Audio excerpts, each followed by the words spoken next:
नागपूरमध्ये काही अफवा पसरवल्यामुळे धार्मिक तणाव निर्माण होण्याची स्थिती निर्माण झाली आहे। या सर्व परिस्थितीमुळे नागपूरने नेहमी शांततेचा इतिहास हे नागपूरची विशेषता राहिलेली आहे। माझी सर्व बांधवांना विनंती आहे की त्यांनी कुठल्याही प्रकारच्या अफवांवर विश्वास ठेवू नये, शांतता प्रस्थापित करावी आणि कोणीही रस्त्यावर येऊ नये।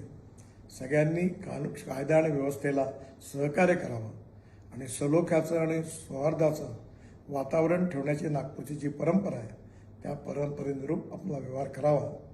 ज्या ज्या लोकांनी चुका केल्या असतील किंवा ज्यांनी गैरकायदेशीर कृत्य केले असतील त्यांच्यावर सरकार कारवाई करेल असा विश्वास मी आपल्या सगळ्यांना देतो।